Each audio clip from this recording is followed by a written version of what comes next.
Welcome to the second session on the characteristics of events for the course Basics of Event Management. In the previous session, we had learnt about the categories of events based on the sizes of events, that is the mega events, major events, regional events, hallmark events and minor events.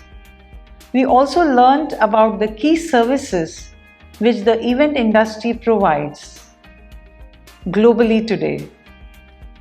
We also took a deep dive into two major characteristics of events because it is very essential to understand the characteristics and nature of events in order to understand how this business of events works. So let us now further try to understand a few more characteristics of events which are very inherent to the event industry. Entertainment, ceremonies and rituals. Who is not familiar with these characteristics? For some events, entertainment is central.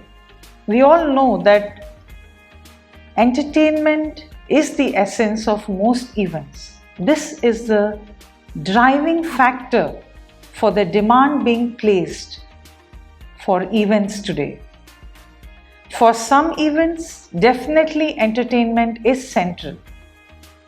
For others, it is just peripheral. That is, it is secondary in importance. Entertainment, when used, should serve its purpose, which is why we add entertainment to any event. For those events which are held solely for the purpose of entertainment, entertainment has to be crafted very carefully. The needs of the event audience must be carefully considered when making this decision. Now, why is entertainment the essence of most events? It is because events provide a certain kind of fulfillment to the target audience who attends the event. The fulfillment of it being very interactive, very interesting and very memorable.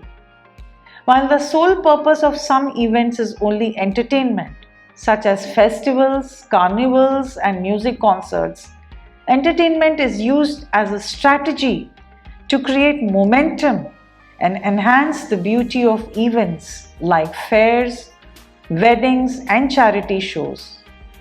Many of us are familiar with DJs or entertainments or magicians who are called for big gala parties, birthday parties, anniversaries, weddings and other such functions.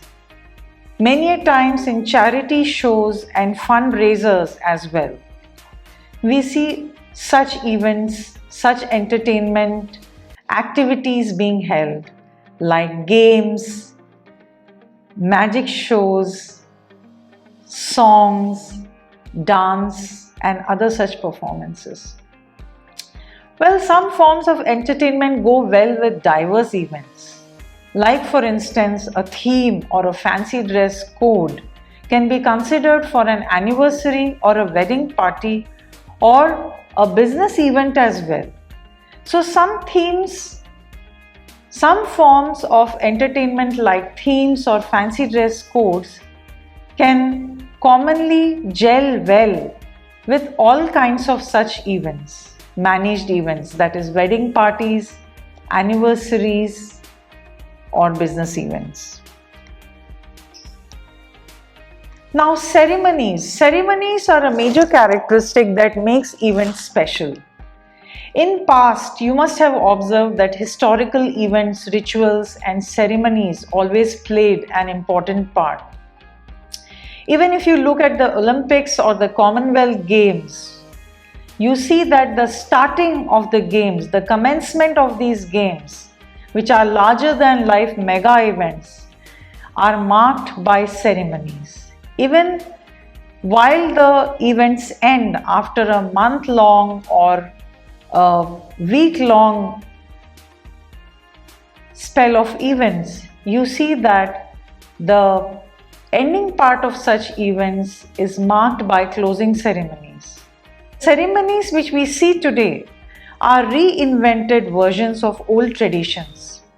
Rituals and ceremonies emphasize the continuity of tradition. That is one of the reasons that rituals, which are practices, and ceremonies are held, are a salient part of such events.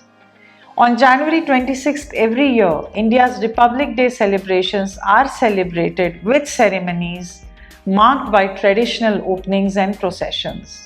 We also see that modern day events today, that is, events happening today, may not rely on old traditions and established ceremonies. Like the International Indian Film Academy Awards, popularly known as IIFA Awards, the Golden Globe or Oscar Awards have prizes given for good filmmaking, acting, production, direction, and the whole ceremony is specially made up.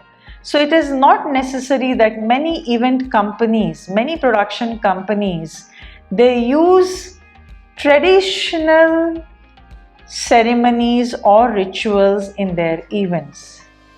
The ceremonies could be specially created or made up for such events. Now, weddings are made up of rituals and ceremonies based on the tradition that is passed from generation to generation. So, weddings are personalized events, social events which do make use of rituals and ceremonies that are passed on from one generation to another, and they belong to a particular culture. So, the practice transcends from generation to generation. And based on the size of the event, the ceremonies could be large scale or small scale. So obviously for weddings, the ceremonies could be small scale as compared to the larger than life events like the Commonwealth Games or the Olympics. New events with wholly new ceremonies such as New Year festivals and carnivals are becoming a trend nowadays to attract tourists and cities and towns.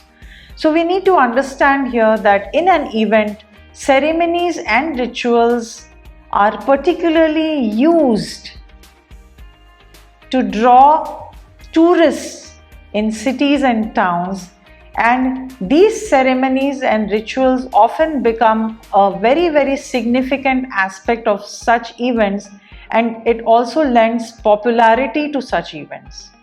The Oscars as an event have remained a tradition and become a ritual. This largest event in Hollywood that started in 1929 with black and white films moved to color in 1966 with more high-tech, more glamorous, more exciting, more thrilling and worldwide coverage. It is looked forward to every year, even today, by the best in the event business. Now, another salient characteristic of events, which is very important for us to understand, is the labor intensiveness which is involved, networking with vendors and the heavy teamwork. So the more complex and more unique an event is, the more it is labor intensive, both in terms of organization and operation. We need to understand that a lot of logistics is applied to planning an event, to planning the entertainment within an event, to planning the risk management system in the event, to firstly developing the content, the format of the event and much more. Let us see how. So labor intensiveness, depending on the scale of the event is planned and staged, right from concept development and complicated planning to efficient service delivery of a good event. Sometimes events may be outsourced to caterers or other suppliers, they are called vendors, and to the operational level, where high levels of staffing are required. Most events are labor intensive.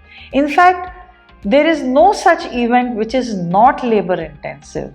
So we need to understand the amount of human resource planning and the human resource development factor which goes into organizing an event.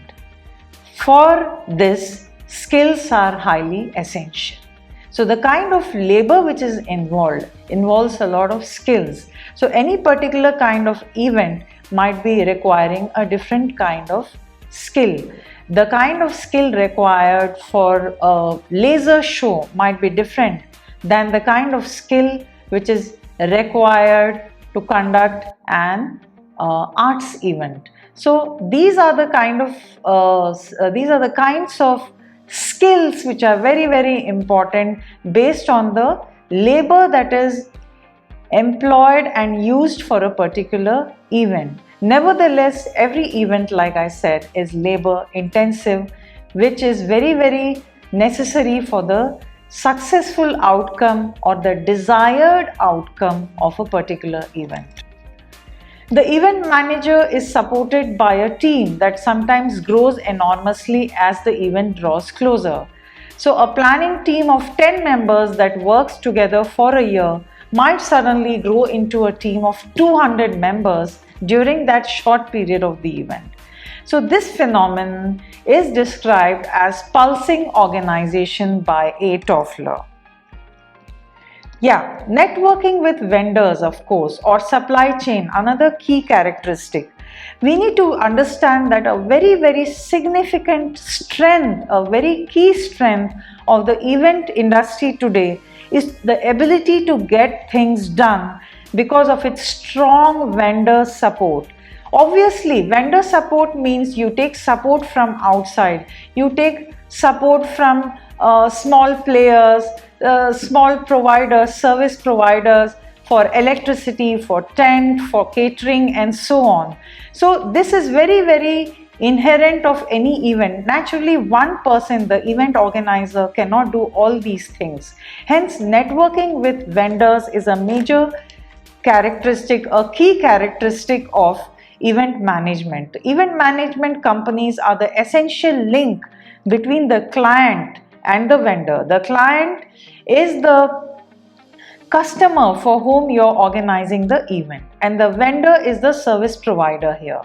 So they have the ability to source, negotiate, and get the work done by vendors who are various service providers. They here stands for event management companies or event managers. There must be a commitment from the supply chain to offer the latest and most efficient solutions, including technology. We need to understand that today a lot of technology is being utilized. For instance, to make the event more digital or to make the event more interactive and more immersive, 360-degree solutions are being provided through LED walls, LED screens, photo booths, and much more. A lot of equipment is being used for rigging and trussing to make the entire event very, very experiential in nature.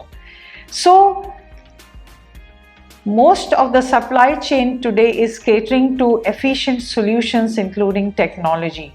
Being able to identify the right type of vendor for a particular requirement determines the event management company's ability to deliver quality work. A lot of integration of live experiences is happening into digital.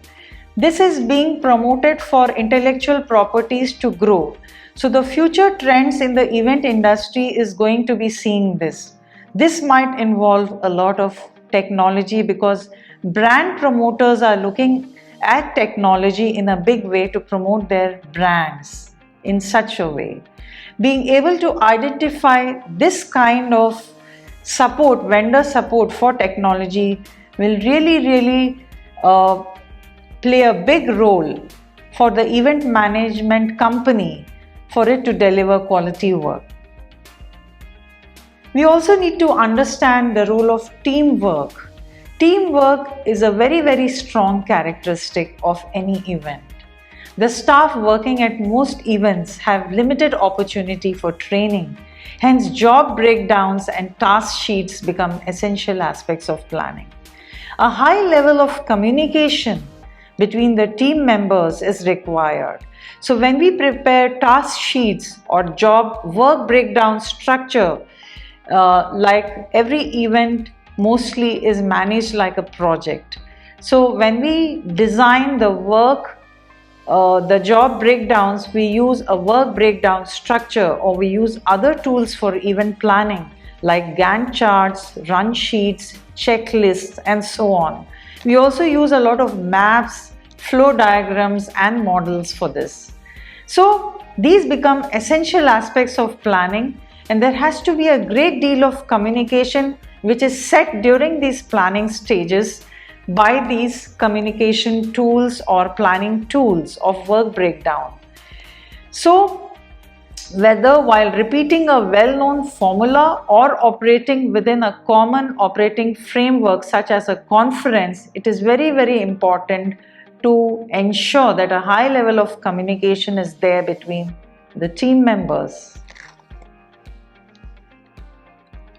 An annual award function of a company in an open space of 300 people will not only require catering staff but also jockeys to conduct music, games, cleaners and staff to set up and break down the setup.